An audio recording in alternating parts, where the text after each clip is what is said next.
So, introduction to conic sections. So, in this chapter, we're going to talk about what is called conic sections, and those are the one thing you've worked with a lot, parabolas, they're a conic section.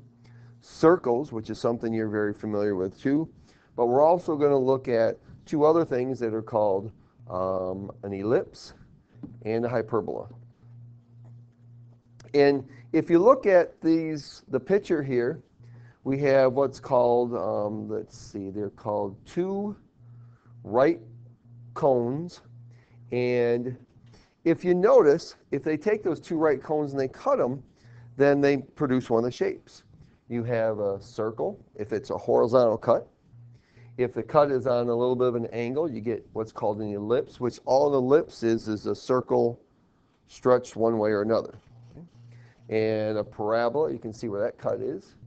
And then if we cut it vertically, we have something called a hyperbola. So notice the hyperbola has two branches, and both those branches almost look like what? Okay. They are identical, but they kind of look like a parabola, right? Okay, but they're not. Okay. So don't get them mixed up with a parabola because they're not a parabola, and the shape of them is a little bit different. Okay. All right, so one of the things we're going to do first is we're going to take our calculator, and like we just did with the warm-up, we are going to graph conic sections on our calculator, and we're going to identify the specific parts of the conic sections, which would be the center and the intercepts. Those are two important things we need to know. Okay? So we all know what a center is, right? Okay, where the middle of the shape is or whatever. But what are intercepts? And I know you know this, but what are intercepts? Okay, where they cross the x and the y-axis. Okay, so we're looking for those two things. So the first thing we have to do is we have to take this equation we have here, and we need to solve it for y so that we can put it in our calculator and graph it. So we're going to go through that process again, just like we did in the warm-up. So here we have this function, or this equation. What are we going to do first to solve for y? Minus y minus 1 squared. No, you can't do that. Well, I want to solve for y, right? Because so I can put it my y equals, so I want to, we want to subtract the quantity x minus 1 squared.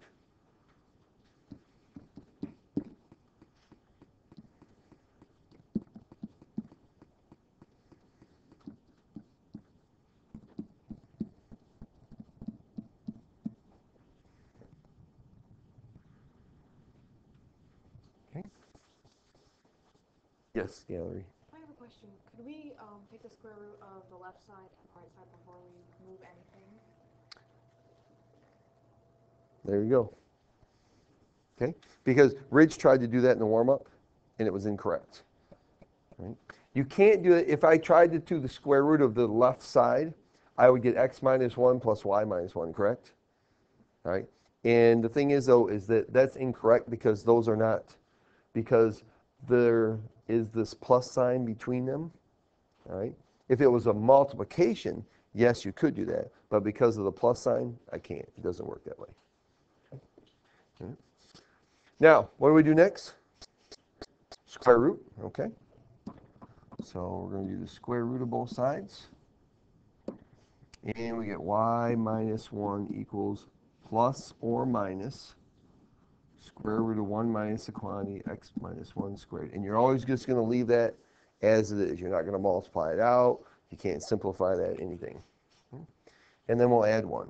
So we get y equals 1 plus or minus the square root of 1 minus x minus 1, that quantity squared.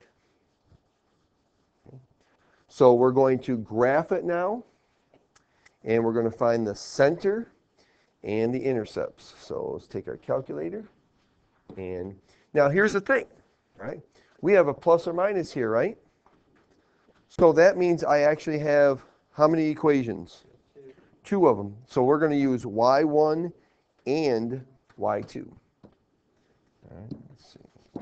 So make sure you turn your plot off first from the work we've been doing, because we don't want to have that mess us up. So we'll have 1 minus the square root of, oops, I want to do the plus first, sorry. 1 plus the square root. 1 plus square root. 1 minus.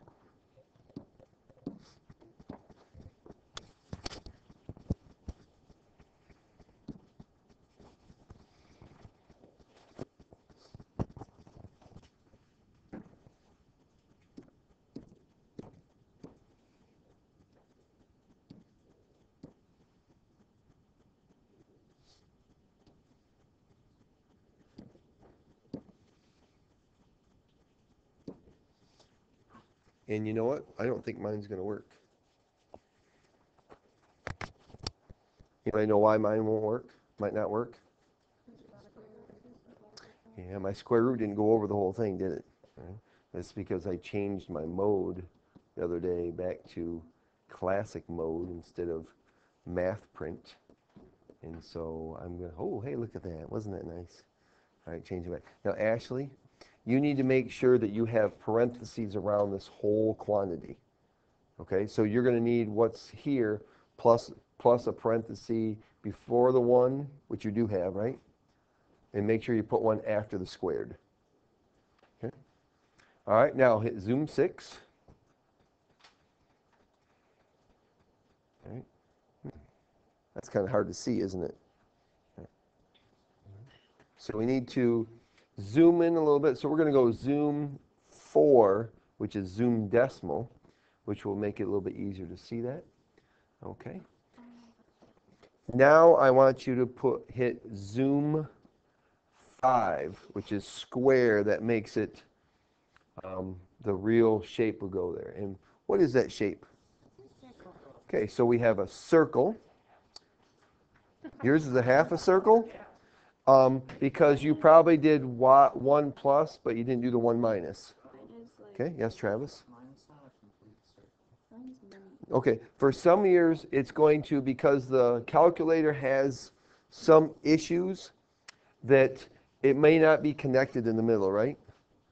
Okay, so if it's not connected there in the middle, that's okay, but it's producing a circle for you.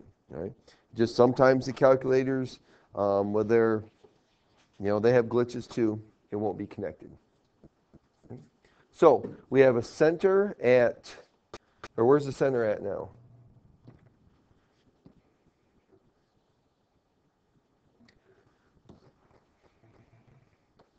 Okay, the center is at 1, 1.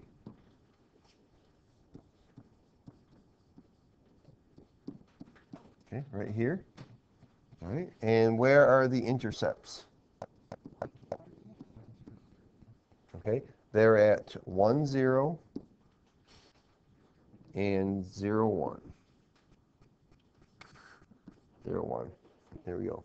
No, they're not always going to be the same like that. All depends on the shape we're working with. Okay, so here we had a circle with a center at point 1, 1 and intercepts at the point 1, 0 and 0, 1. And as we're studying each individual one, like Monday we're going to do circles, Tuesday we're going to do ellipses, Wednesday will be hyperbolas, and then Thursday will be parabolas, or close to that many days. But you'll see how by this equation here, it'll tell you, oh, that's a circle. As soon as I look at it, I'll be able to know that's a circle once you're going on with them. Okay? All right, so let's look at this letter B here then.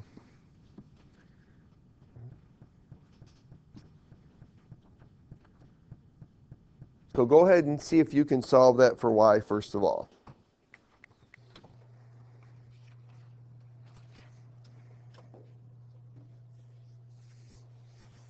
And I'll write it up here why you're trying to do it there. So I'll give you just a second to get started, and then I'll actually write it.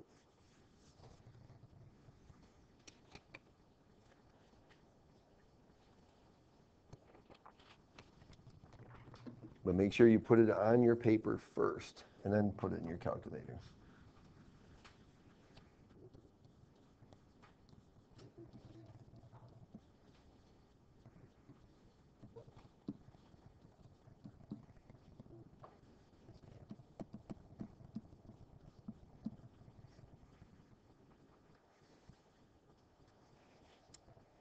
And don't forget when you take the square root, you get plus or minus.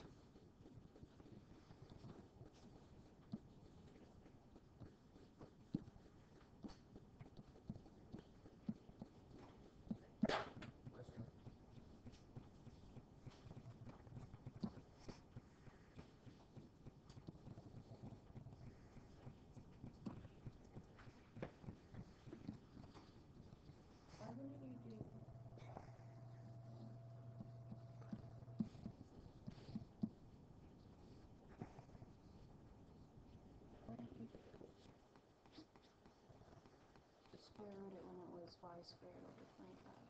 When it was that. Okay. And then you get 5 and then divide both sides. And you get 5 and divide by 5. Oh, so you wanted to know why not do the square root here? Okay, and then you would get 5y. You could do that. Actually, that would be fine. Yep, that would still work. The only time I don't want to do that is if it's a, if it was a quantity here, y plus 3, that quantity squared. But yes, that is fine because these are both squares. The 25 and the y are squares. So we could take the square root there. Okay, I've never done that, but you know what? Actually, that's a good idea. I might do that in the future. Okay, good work, Kaylee. Now, the big thing is make sure that, like we talked about a little while ago, make sure your fraction bar is outside of the radical, not inside the radical. Okay? Now, there's a lot of simplification that could go on here, but I'm not going to. I'm going to leave it just like that because I just need to put it in my calculator then. So any questions on the solving here for y? Okay. All right, so we go to our graph. So our y equals, clear them, we have, now here's the thing, right? You're going to put your fraction bar on here. Actually, I'm going to show you specifically how to do yours then, okay? Because you're going to have to put a parenthesis first, then the square root, 100 minus 4x squared, right? And then go outside of it, close the parenthesis, and then divide by 5. Okay. And then, or I could make my fraction bar, put square root, oops, I need a negative out here first. Make sure you put a negative, not a minus sign. Minus sign won't work. 100 minus 4x squared, and in the denominator 5. Then hit zoom 6 first of all when you go to graph it.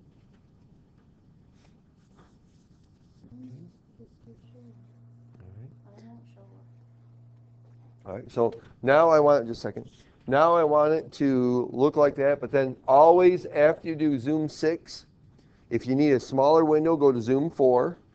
Okay? But always then do zoom 5 so that it gives you the true shape of the graph. Zoom 5 actually makes the window of the calculator square so it gives you the true shape. So what is this? It is an ellipse. That's right.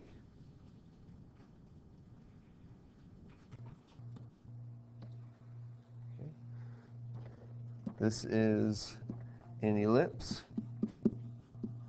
Where's the center at? Okay, the origin. And how many intercepts do we have now? Okay, we have 4 of them, that's right. And when I write the intercepts, I can use plus or minus there because I have plus or minus 5, right, on the x-axis, 5, 0, and 0 and plus or minus 2 on the y-axis. So here's how I know it's an ellipse, because these two numbers are different, right? Because it's not stretched vertically and horizontally the same amount, so it can't be a circle, it must be an ellipse then. Okay, so we just looked at circles and ellipses, and we're going to look at hyperbolas and parabolas in this example then. So graphing parabolas and hyperbolas. Remember, a parabola is a single curve, where a hyperbola has two congruent branches. Okay? So let's look at these. It says, because hyperbolas contain two curves that open in opposite directions, classifying them as opening horizontally, vertically, or neither. Okay? So we're going to talk about classifying parabolas and hyperbolas by which direction they open. Okay? Whether it's vertical or horizontal for a hyperbola, and for a parabola, just be up or down. Okay? So it says, graph each equation on the calculator, identify each conic section, then describe the vertices and the direction that the graph opens for these cases. All right, so this one, letter A here, should be really easy for you. You should know that just by looking at it. Okay? How many people know it by looking at it?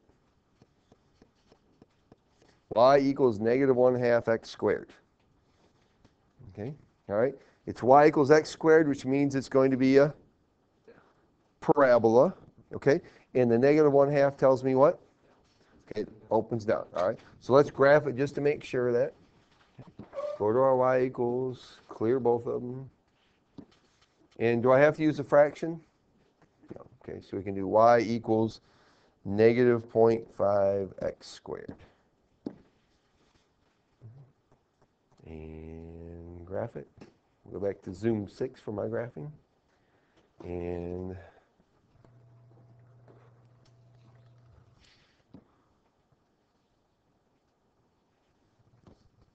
all right, so with a parabola, they want us to identify the vertices.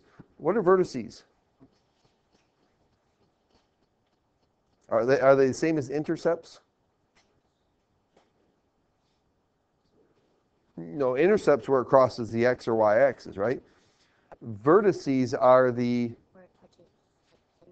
not necessarily where it touches. Vertices are either the endpoints, okay? Where it turns, okay? So it could be a max point or a min point, okay? So the vertices are where the graph changes directions, okay? So in this case, the vertex here is going to be where? Okay, at the origin. Right? So we have a parabola that opens down, and it has a vertex. If there's only one, it's called a vertex, and that's at the origin. 0, 0. That one's nice because that's something you're very familiar with. Okay.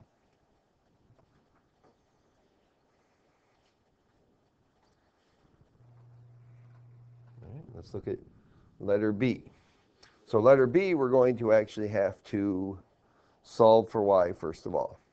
This one's actually a little bit nicer because it's y squared minus x squared, which means all we have to do is adding is always easier than subtracting.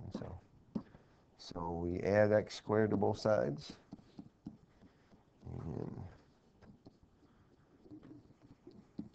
does it matter the order I write them in? No, because we're adding and that's commutative, so I could put it in any order.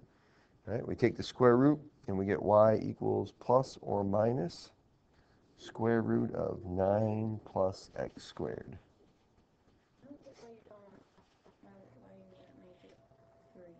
Why I don't make it 3 plus x? All right, here's what I want you to do, Kaylee, sorry, is that I want you to graph it both ways, and you tell me whether they're the same or not. Okay. Well, let's go here. Okay. If I change this to 3 plus x, it's just a line, isn't it? Okay. All right. Well, it's just a straight line. Is a straight line going to give me a hyperbola?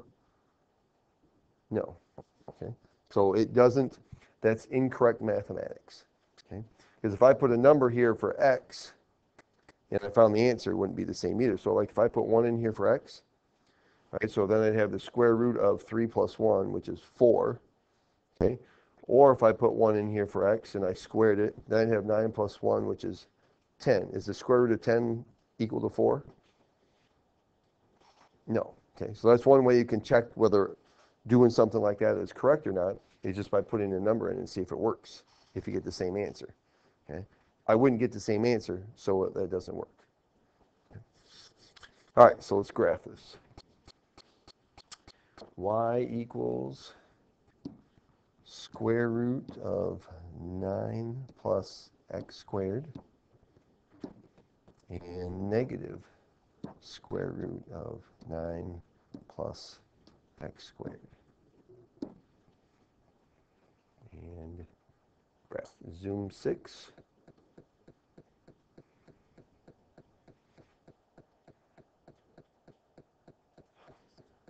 Yep, mine's stuck.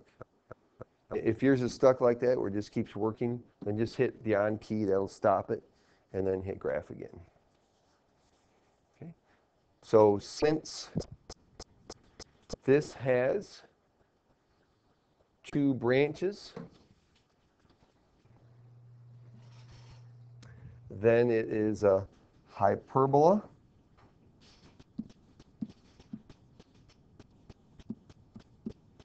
And it opens vertically. Okay. Opens up and down, so that's vertically. And in this case, it has vertices because there's 2 of them. All right. And they're at the minimum value here and the maximum value down here. So we're looking at the min and the max produce our vertices. So that would be at 0 is my x value in both those cases. And what's the y value? Okay, plus or minus 3. So I want you to notice the difference between all of them for a moment while we're still recording. Notice here's our hyperbola, y squared minus x squared equals 9. Here's the parabola, y equals negative 1/2 x squared. We had a circle, the quantity x minus 1 squared plus the quantity y minus 1 squared. And then an ellipse, 4x squared plus 25y squared equals 100. Okay. So anybody see any difference in those that might help you to determine which one of them might be compared to the other? Anthony. The circle has quantities in it. Okay. Ellipse, they could all have that too. All right, but that's one thing that you notice there. Good. Okay. Travis? The circle has a positive y. Okay, the circle has a positive y. What about the ellipse? The ellipse has 2 different numbers from the beginning. Okay. All right, but we also notice that there's a positive there too, right? Between the x squared and the y squared, they're both positive. Okay, so look at the hyperbola. Between the x squared and the y squared here, there's a minus. Okay, so a circle and the ellipse are going to have plus between them. The ellipse is going to have a minus between, or the hyperbola is going to have a minus between it. And what's different about the parabola? Savannah? It's already y equals, or it could be x equals, but what? What did you just say? Okay. What else? Notice what else? She said it's already y equals, but Travis? It could be, but not necessarily. Nope, negative, that just tells which direction. But what the key is there is that only one of them is squared. That's right, only one of them is squared. Okay. Okay, every conic section can be defined in terms of distances. You can use the midpoint distance formulas to find the center and radius of a circle. So we've used midpoint formula before. All right. In geometry, you probably did. Okay. Hopefully it was called that name. We have the midpoint formula, which all that means is the center of the points, right? Okay. The endpoints of a segment, we want to find the middle. So we're just doing the midpoint. And all that is the average. The average of the x's is the x coordinate. The average of the y's is the y coordinate. Okay. So for midpoint, we're trying to find middle. So you can think of average. Average the x's, average the y's, that gives you the midpoint.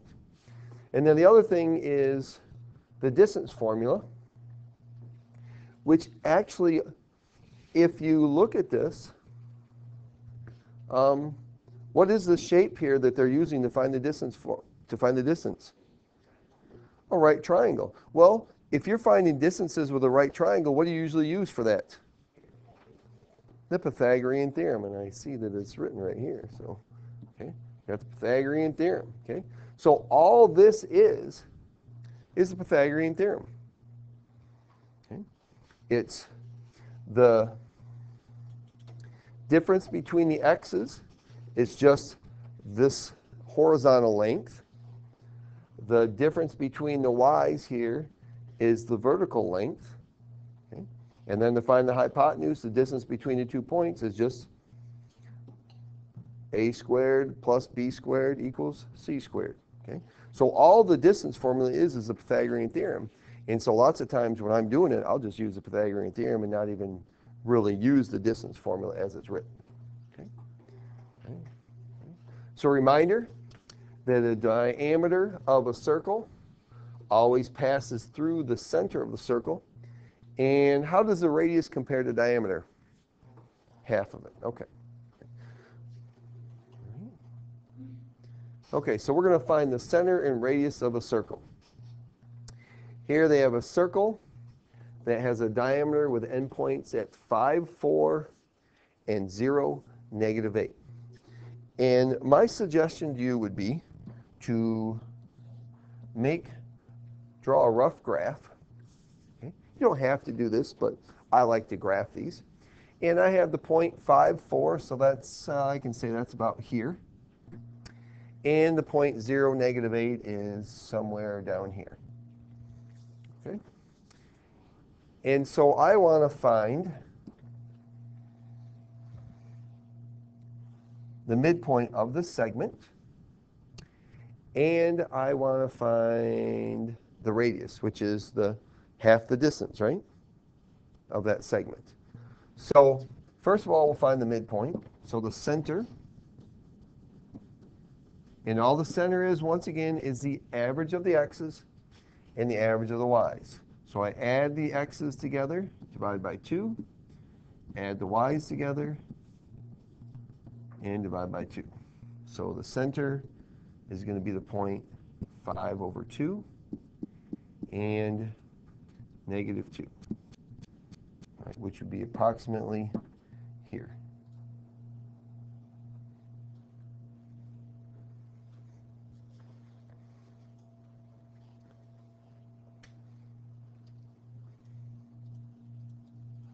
Okay. Now to find the radius, first of all, I'm going to find the diameter, and then I'll cut it in half.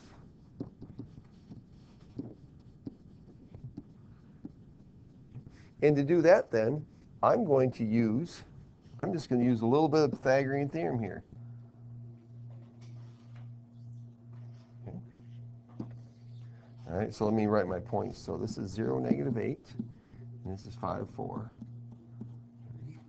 So how far is it from 0 to 5? 5, right? Okay, so this x horizontal value is 5. And then how far is it from -8 to the other y value of 4? 12. There we go. What do I now have? Pythagorean theorem. Okay, a squared plus b squared equals c squared. So 5 squared plus 12 squared equals c squared. And 5 squared plus 12 squared is 169, right? So the diameter is equal to the square root of 169, which is 13. So then the radius would be what? Equals 6.5.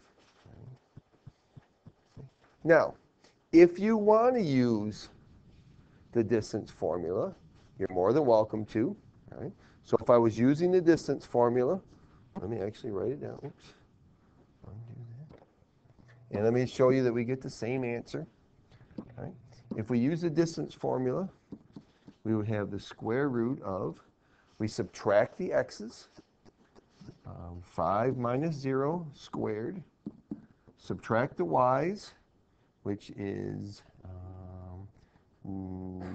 4 minus negative 8 squared. And notice, what do I get? We get the square root of 5 squared plus 12 squared, which is exactly the same thing we got up there. So by using the distance formula or the Pythagorean theorem, I get the same thing. And so you can basically, decide how you want to do it. But in reality, all you need to do is say, okay, from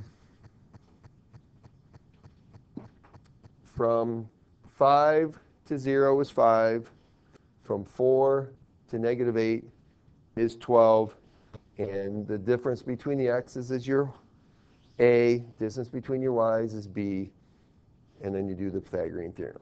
Okay, so you can think of it that way also. Okay, all right, so I want you to